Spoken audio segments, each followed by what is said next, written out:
I mean, the largest social media company changed their name Yeah. for the metaverse, and then proceeded to shift a vast majority of the funding from the metaverse to AI. Yeah. That was a big.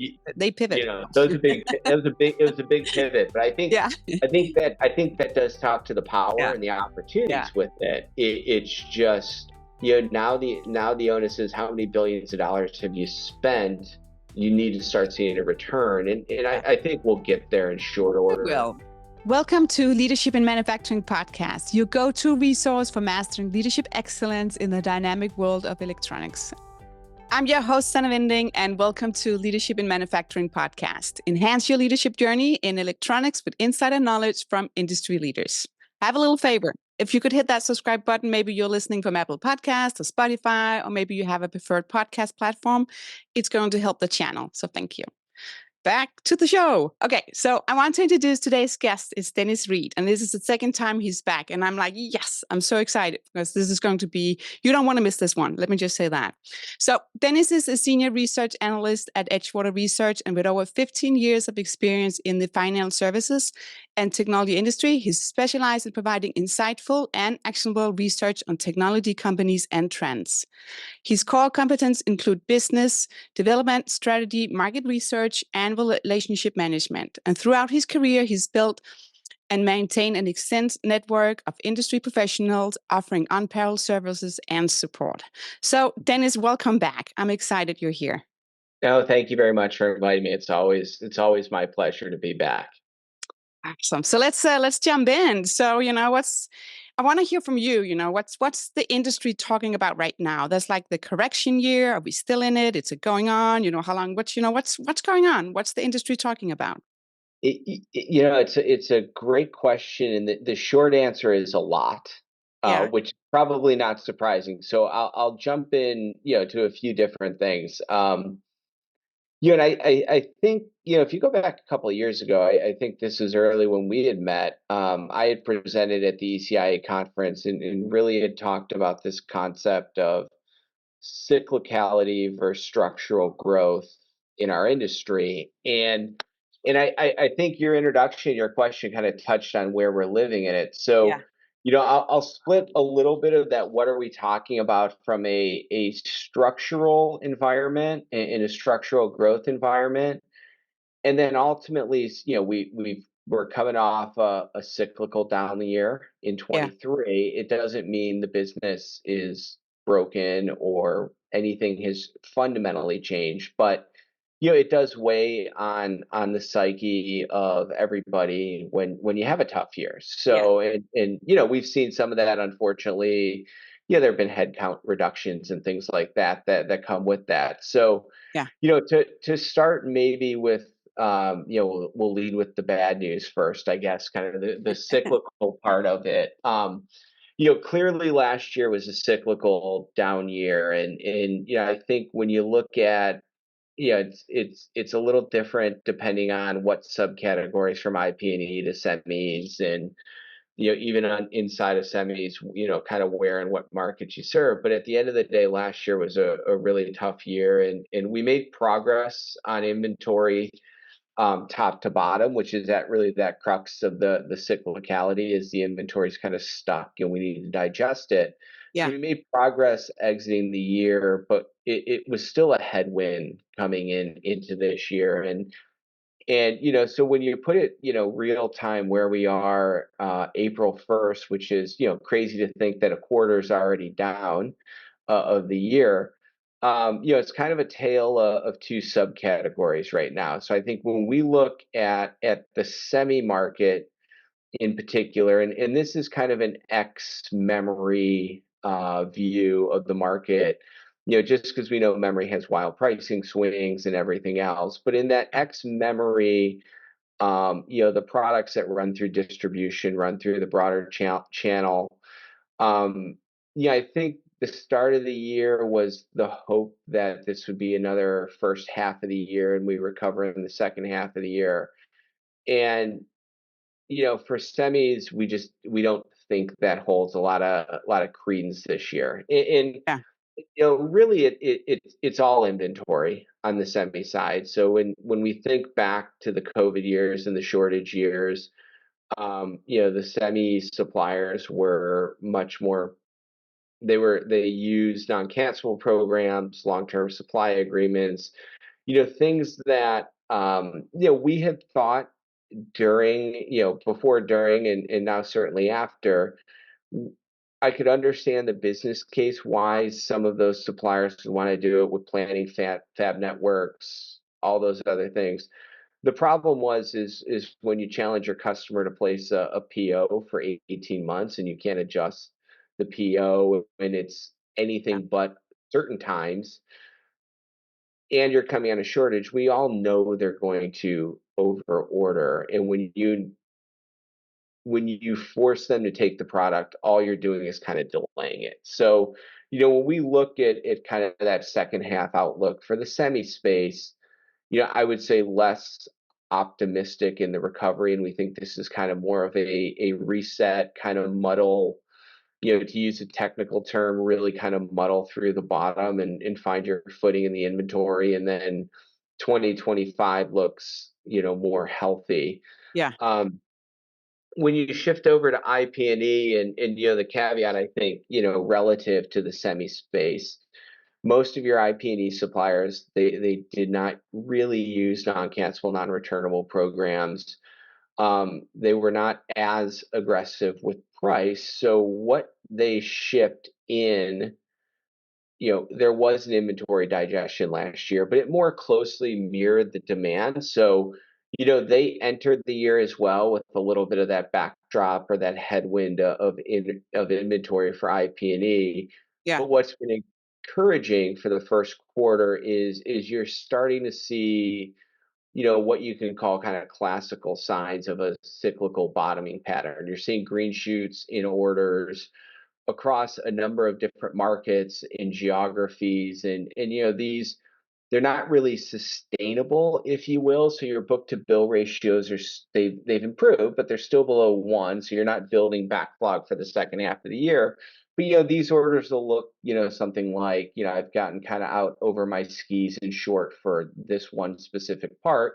I need you to ship XYZ units and have them to me in a week or 2 weeks or 3 weeks. And those types of pull-ins in turns orders are historically what set the tone for a recovery. So we're clearly seeing that. They showed some momentum in January. They gained a little bit of steam in February. They continued through March. Yeah. So, that gives us that confidence that when you look at the second half of the year, the IP&E space is kind of shaping up for complete your digestion, probably by the second half of the year.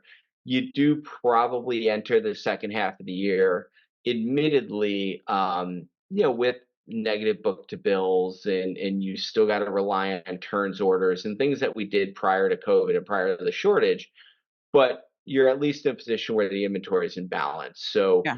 I think when we look, when you net that out to some numbers on the cyclicality, yeah, I would put, IP&E at the very high level. It's probably a 2 to 3% growth year, where, coming off of a down mid singles last year, and I would put that semi area kind of flattish as the inventory just kind of muddles along off a tougher year last year. So that's kind of the cyclical, and we could dive into any markets you'd want, but to maybe then round that out with some of the structural side. With what people are asking for, I think there's kind of two markets in general. And again, one's a good news, one's a bad news. So I'll lead with the doom and gloom and follow up with the obvious good news. The doom and gloom, and I don't think it's the doom and gloom, but I get questioned a lot, especially with some of the work that I've done with ERA and others, where I presented on growth of EV and some of Yeah. the things. I've somewhat, people come back and like to point out, when you're a market prognosticator, your forecast was X, And and now we're here. we're in a different Yeah. environment. So what do you think, right? So I think this year, what happened last year with the EVs was pretty remarkable, especially in Asia. Yeah. The emergence of BYD, the unit growth was phenomenal. The fallout of that when you come into this year, especially in the West, we're in an environment where 20 to 30% of EV projects in 2023 will be canceled permanently Yeah. or delayed.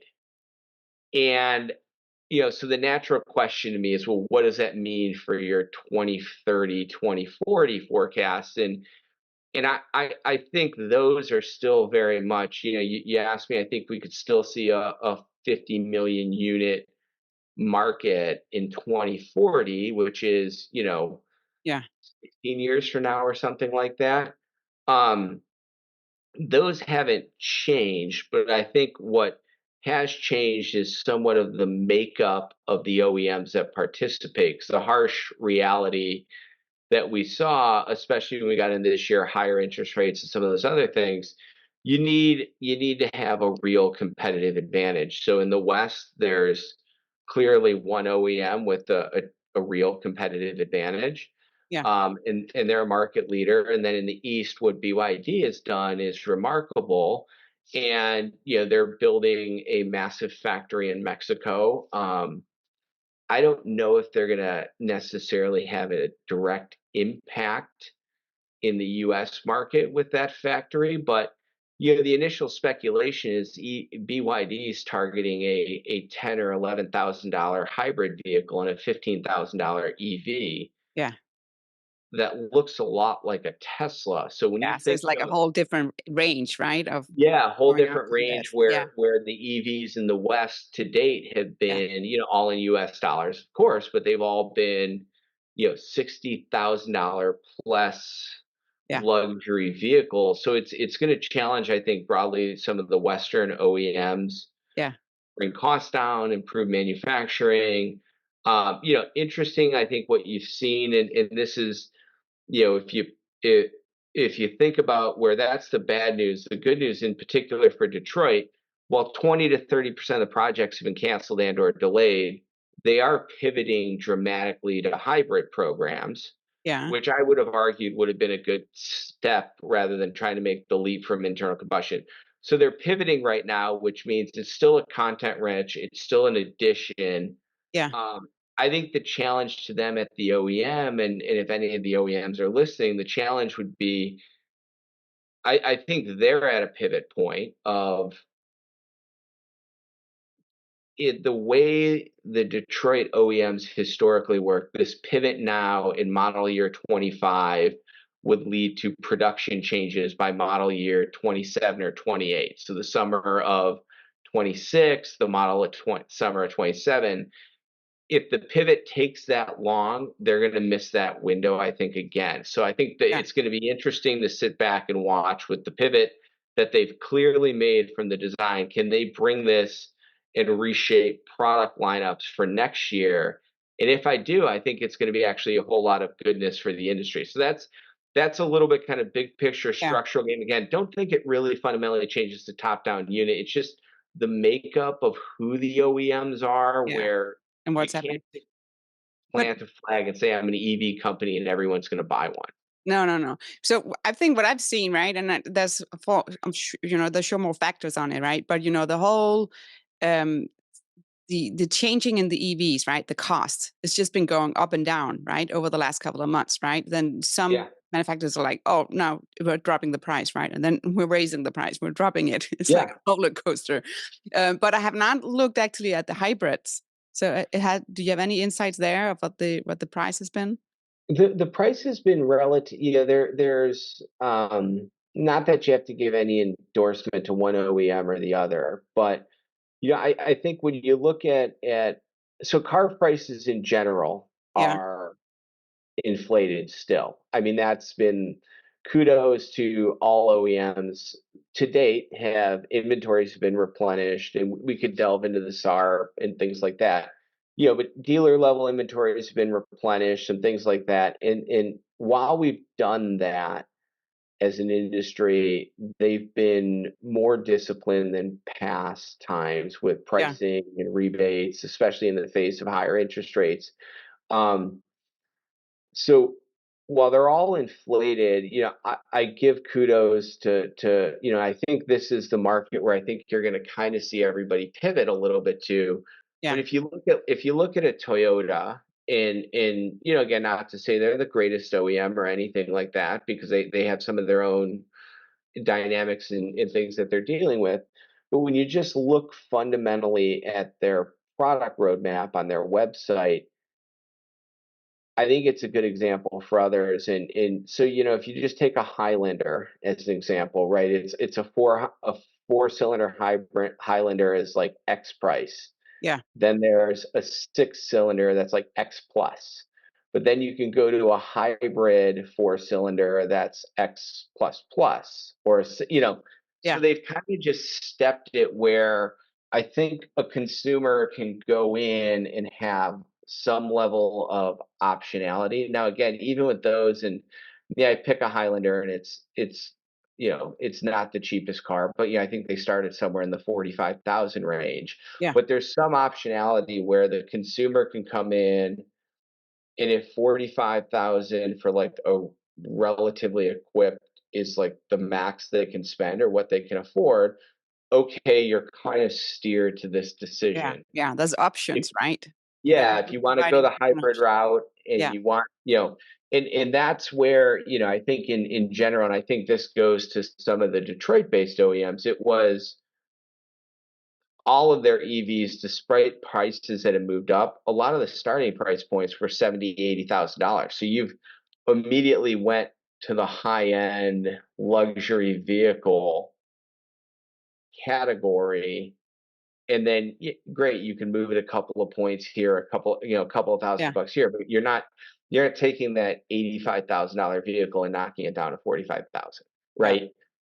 So I think that's, to me, when I look at how does the hybrid work, and that's the point of why I say the pivot. I think with Detroit, um, I think that's what the model has to look for. And a few years ago, you did see Toyota was very vocal. BMW was another one that was very vocal, that said, we're very committed to reducing emissions, everything else. Yeah.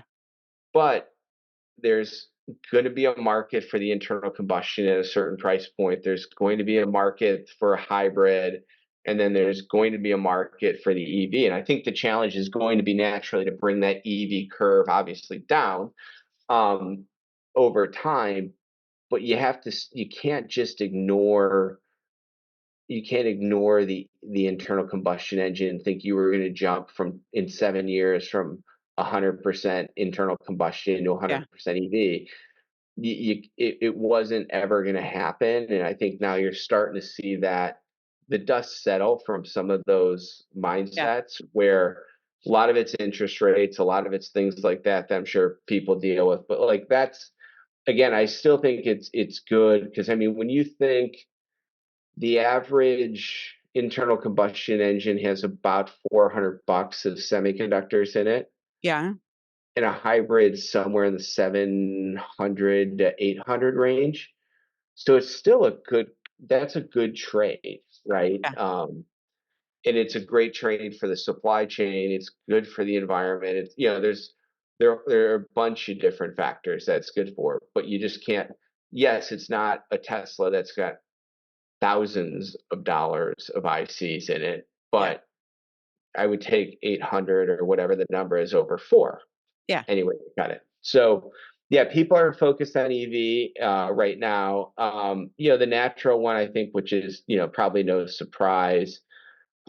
Everyone's trying to sort out this AI Yeah. craziness. That was my next one, right? Because we have the enterprise, we have the data centers, right? And Yeah, then we have the AI space. So you need to let's talk about the AI space. yeah, no, it's great. I mean, first and foremost, like, what has transpired over the last 2 years is nothing short of remarkable.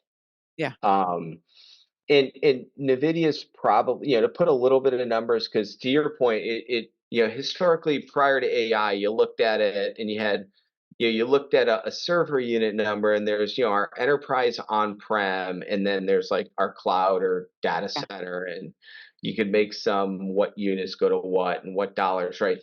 Well, there's this third bucket that now is kind of this AI, server unit. And to give it's moneyed kind of the server number a bit, I would say, Yeah.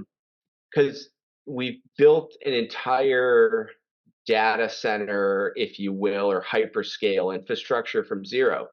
In NVIDIA, to date, it's largely benefited NVIDIA, obviously, but their sales in their data center group is the best proxy of it. And it's not 100% GPUs or anything like that, but in October of 23, I think it was the October quarter of 23, NVIDIA did about $4 billion in their, or sorry, October of 22.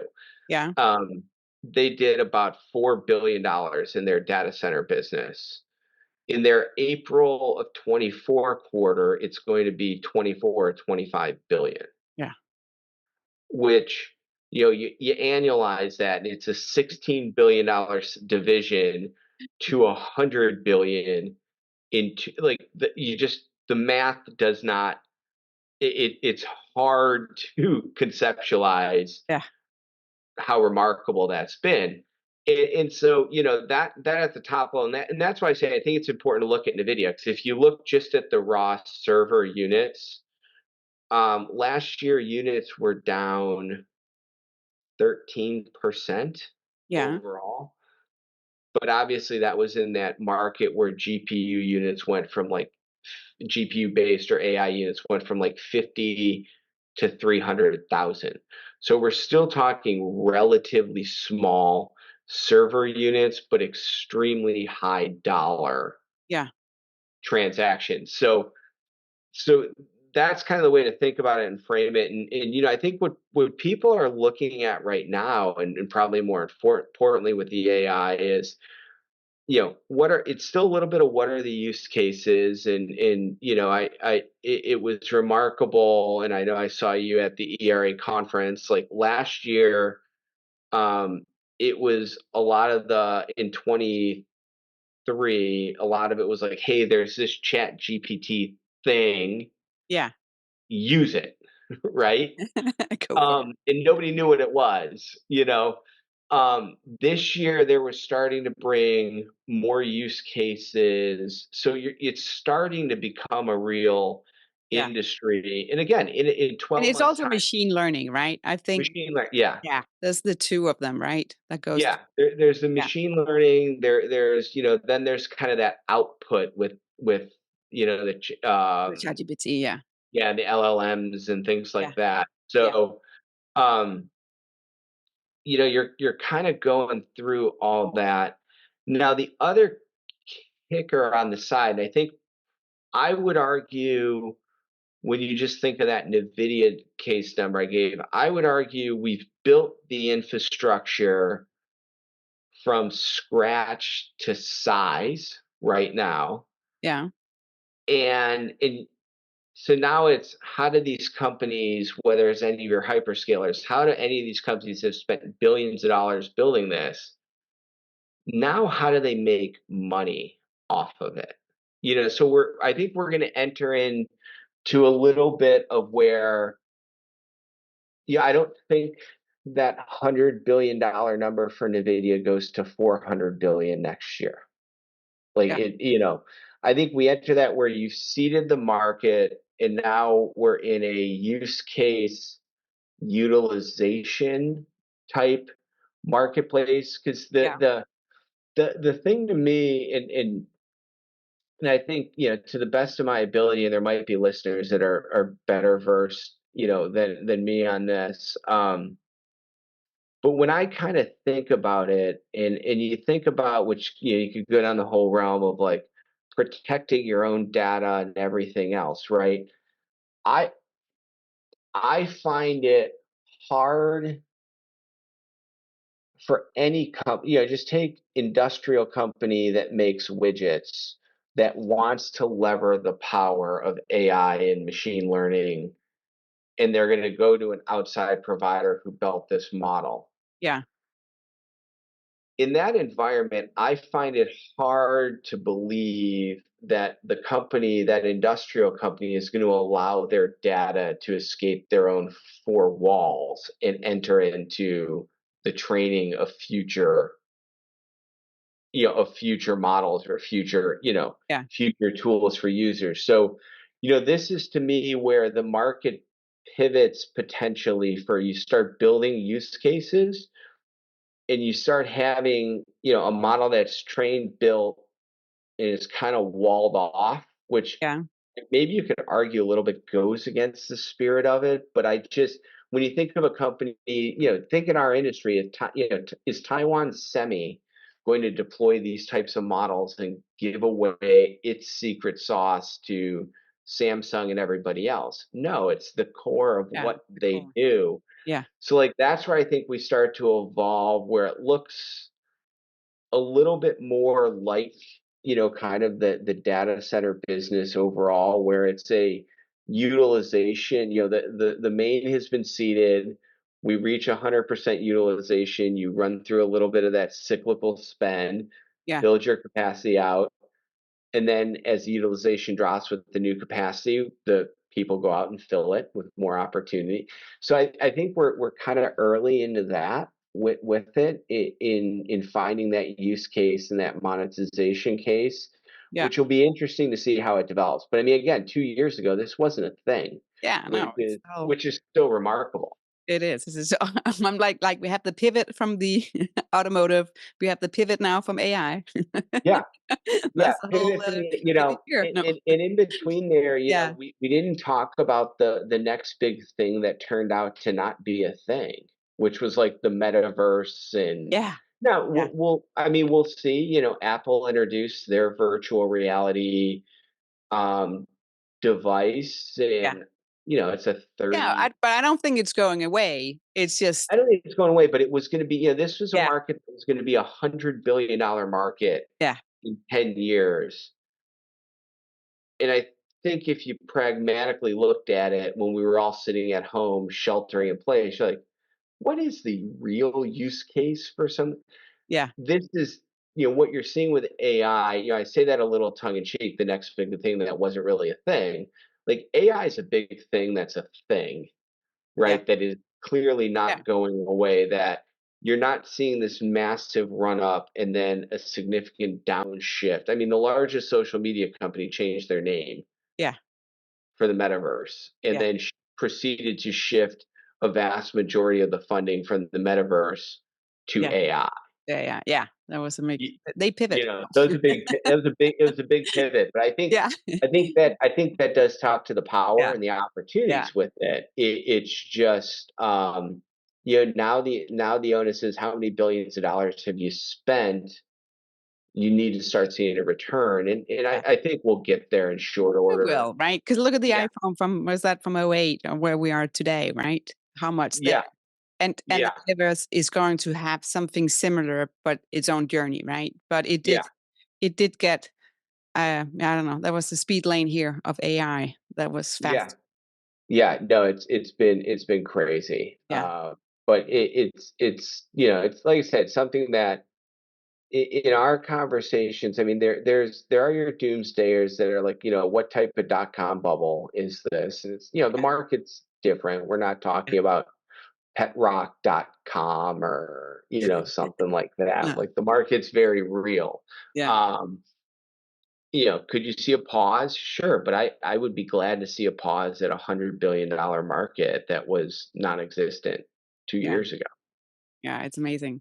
I Yeah, want to ask you and get your feedback or your insights on supply chain, right? Because I've read of some places, right, that over the next couple of years, right, you have this global flow, right, of goods and services, but this is like a change to go more regional and local networks. yeah, So it, what's your insight here? yeah. That's a great question. I mean, yeah. I think if you look kind of big picture macro in the underpinning of it is a lot of geopolitics, in particular the US posturing versus China. And maybe we can get into the impacts of that in a minute. But yeah, I think what COVID did, what COVID did outline is the need for redundancies, whether that was more nearshoring, whether it was just geographic exposure. Even and in that case, take a bulk of our manufacturing that was in China and just diversify to other parts of Southeast Asia. Um, so I think that's ongoing. Yeah. The challenge with that, and I think, yeah, I've gotten that question in particular a lot, and I've always, kind of postured it and answered with, I think you'll be safe to measure those changes over decades rather than individual quarters or years. So we're not going to wake up all of a sudden in 2024 Yeah. and all this manufacturing is going to go from China to Mexico, and there's zero geopolitical Yeah. risk. Um, so I think that's kind of ongoing, and you're seeing a diversification, but again, it's going to come to a cost. And the thing that I don't know, and I've had some of these conversations with executives who are clients of ours, where individual companies, wafers run through Taiwan Semi in Taiwan, back end China, and their customer says, well, we don't want the products manufactured in China or Taiwan. Yeah. And the answer is, well, we can't really do much on the front end, so Taiwan is staying. Okay, we could deal with that. At least now, like quick fix, I should say. Like we can't requal and everything else. We can move your assembly and test out of China and move you to a Malaysia, but we're looking at a 500% or 400% cost increase Yeah. that we're not eating. So do you want us to move that production? And the answer quickly becomes zero. So, no, we don't want to. So I think, we're gonna wrestle with that as an industry of cost versus geopolitics, et Yeah. cetera. But you But need what to I offer, right? There's again the options, right? I and think I would that's, that's yeah, the exactly market is what I was asking for the options. that was so I think the savvier customers that we work with, it's more the optionality, Yeah. right? Exactly what you're saying. It's the optionality of, here's what we can move to other locations, and here's what that cost would be. Yeah.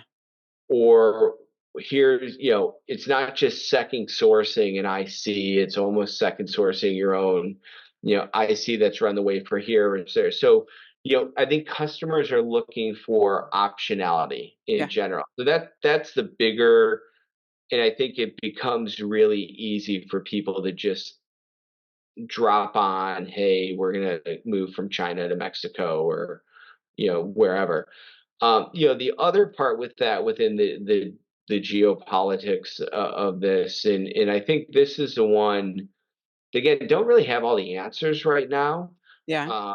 or any of the answers actually, for that matter. But when you look at what China is promoting with their own domestic consumption and manufacturing, that could also change the compass of a lot of business models. So, if you think of the most visible one, the past administration had started initially with the trade restrictions on Huawei, and back then I was trying to figure out, like, what's the end game? Like, what are we trying to do in the States? And the idea was, we're trying to cap China's semiconductor manufacturing at the time at like 12 nanometer. Yeah. Well, Huawei introduced a phone that's processor was run on 7 nanometer through SMIC last year, and they're going to 5. So they've already found a way around that. That's one. And there is, and again, I'm not an expert in China nor the politics of it, but there's a lot of discussions around China for Chinese consumption, wanting 80%, 85% of the board to be from domestic suppliers where they can. And I think to date, a lot of Western suppliers have hung their hat on, um, quality and standards and intellectual property. And yes, that's 100%. We our our industry, especially the U.S.'s industry contribution to it, has been a lot on the intellectual property, not the manufacturing of it, Yeah. and the innovation around it. But you know that doesn't mean that plays through, because I think some of those. And if you read, I can't remember who it was by, but I think the book was Chip Wars, and it walks through the history of our industry and some of the geopolitics. When you read through that and you think about the current environment, it ties some of this together. Some of those answers to me feel grounded in Cold War thinking with Russia, where US could just make a leap ahead and Russia would try to copy it, and they were never trying to innovate. China's clearly trying to innovate as Yeah. well, and I think that's fundamentally different. So, when we're thinking about it, I don't know long term what it does to growth rates and or opportunities for Western suppliers in particular. Um, you here in the US, it hasn't been a huge pivot yet where there's talks of the TC+1 strategies and things like that and diversifying away, but there hasn't been a ton of headway from the Chinese suppliers making a lot of progress here. But in Europe, where it's a little less geopolitically sensitive to China and a little bit more open relative to here in the States, Yeah. there's talks up front of building a US based board, which is non-Chinese suppliers, and a rest of the world board, which includes Chinese suppliers and competition. And those things will be interesting to watch unfold. Again, don't have the answers, but I think it's unfolding real time. I don't think I know it's unfolding real time. I think people are also trying to scramble around, how you position. This leads to, I mean, everybody's seen the widely publicized and now Apple, like their move to India out of China. Yeah. So I think it's a lot of that movement and optionality, but it's nobody has a clear answer right now. They're all trying to navigate a pretty uncertain world. Yeah. Yeah. No, it's definitely right. It's we have to wait and see for some of it. Yeah. Of what's happening. So I want to go a little bit personal here on my next question to you, because there's so much happening, right? And now when you Yeah. dive in, you can just see your passion. So how do you continue to enhance your skills and your knowledge within this technology research? Yeah, great question. I mean, it's what I really, and I'm very blessed in working for Edgewater and in what I do. I have a lot of freedom and flexibility to go to various trade shows, conferences, things like that. So, in that case, there's some of the easy kind of blocking and tackling ones, like going to trade shows, going to conferences. Conferences, you just go with an open notebook or Yeah. digital, whatever despite being in tech, I still like pen and paper, but and just go there with an open mind and try to learn and Yeah. take it in. So, those are great. Um, you know, I'm going to Nuremberg next week for Embedded World, and I purposely, fortunately or unfortunately, a lot of these post-COVID conferences where people have finally got out, my schedule like blows up. So I have purposely made this trip a trip where I didn't overly fill my Yeah. schedule. Yeah. And so the net of it is, my hope is to literally just do some old school trade show, go around and just hit booths up, and be like, what is going on? What are you guys Yeah. showing? So I think, Yeah. those are some of like the tactical ones. The bigger ones, and in this again, I'm blessed with what I get to do for a living.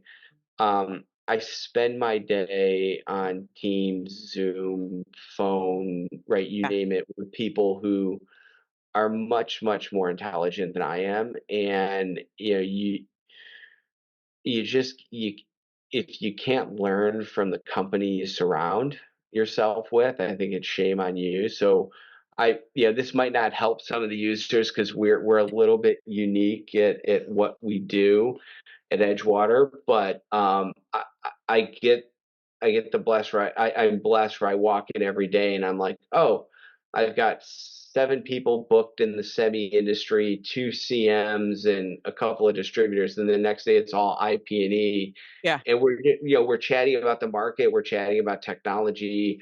Sometimes it's them pulling a ton of info out of me. Other times somebody says something, some acronym that I can't think of one right now, and you're like, wait, hold on, stop. What? So Yeah.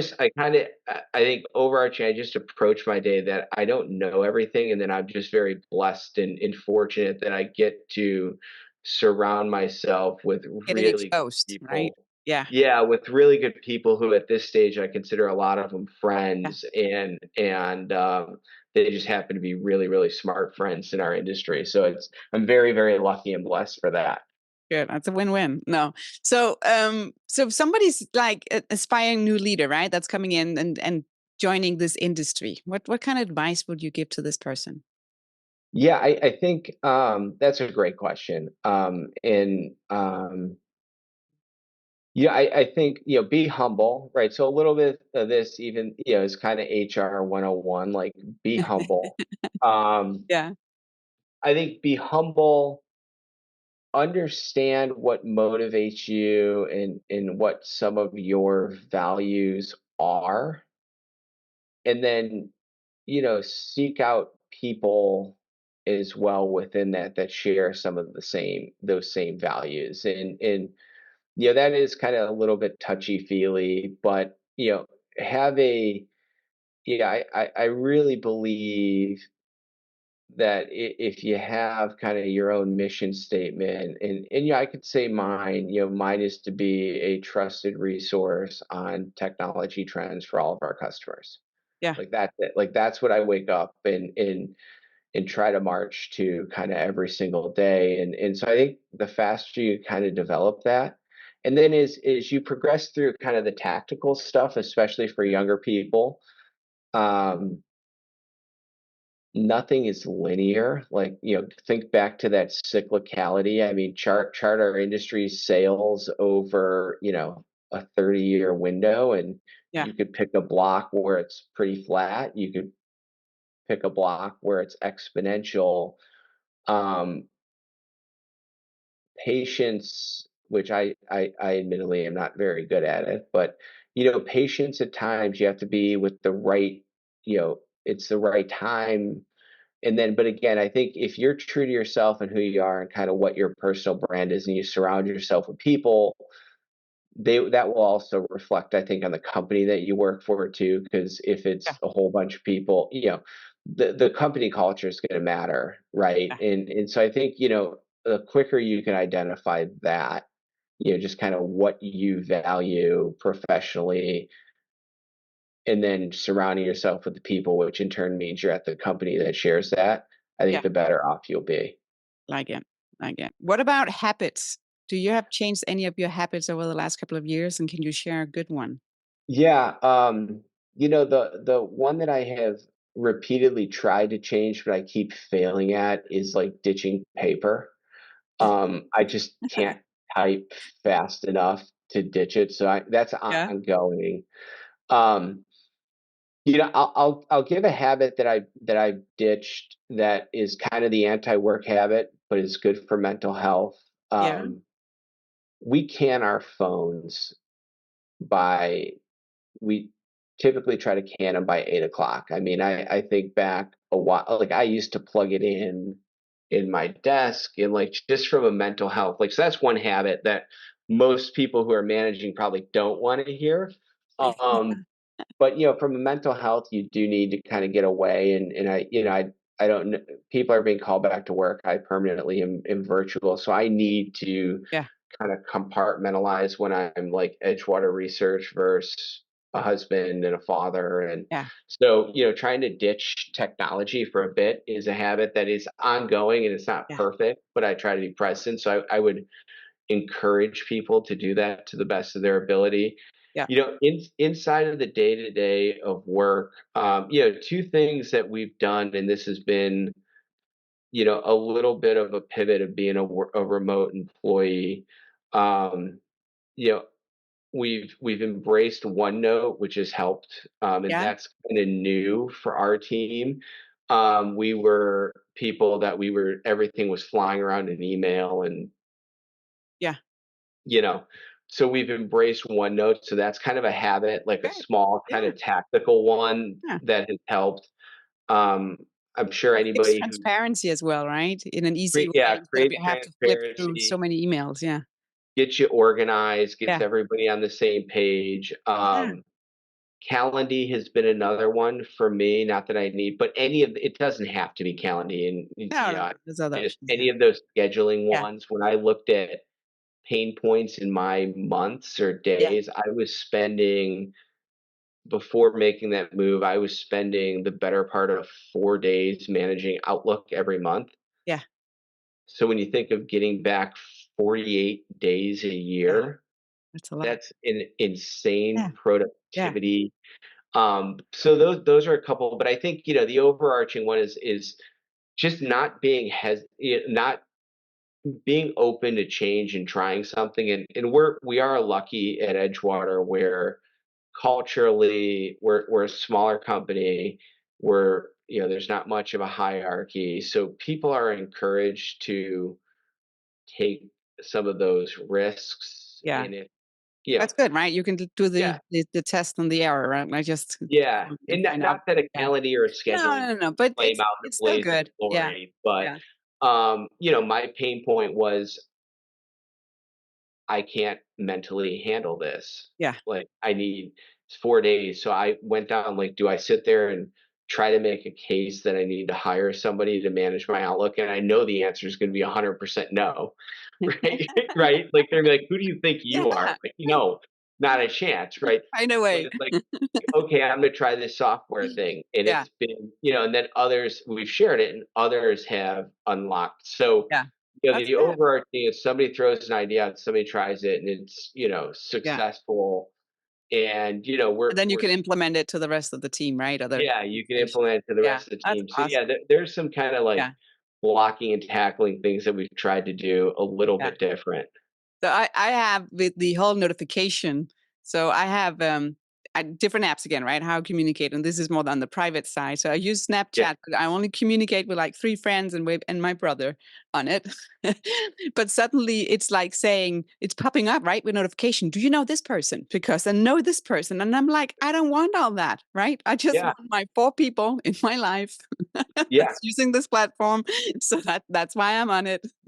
yeah. Um, and I've been going in and like, how do I turn it off? And I'm giving up a couple of times, but I'll figure it out. But it's all these notifications sometimes Oh, is it, overwhelming, right? yes, it's Yeah, overwhelming. I mean, we're looking at, like one of those wall calendar things because I'm a psychopath if I shared my screen on like what everything is colored, everything, whether it's personal is orange, my daughter's pink, my yeah, son is like red, my wife is purple, my the travel whole is rainbow. yellow. Like it is just work stuff is a Yeah, couple different shades of blue, anything golf is green. So like literally if you flipped yeah, every single thing is on Outlook and, like, if it's kids stuff during the day, it's gotta be free so I could yeah, book out it's just yeah, and I'm, like, trying to get our house to the point of personal. I'm like, "Okay, so maybe one of those, like, giant wall calendars that, like, has an yeah. app and, like, kinda sync and You just admittedly project it on. No. yeah, like, projected on the wall as opposed to, like, my mom who had, like, the big giant square Yeah, refrigerator. Like, that you can't update it. I'm not gonna white it out when things no, change, yeah, when soccer cancels or whatever, yeah, so yeah, we're, at home. I mean, the nice thing is there's a lot of stuff that can make us efficient, but what you're saying, yeah, like, there's also a lot of noise that comes yeah, with it. yeah. Um, You have to so navigate through it. I try to unplug when I can. Yeah. My wife and I, personal like side, I mean, we do every year on New Year's, like we make it a point of setting 20 or 30 household goals from like kids milestones and like, but what it really does, it forces us to put a phone down Yeah. at least once a year. Hopefully we do it more than that.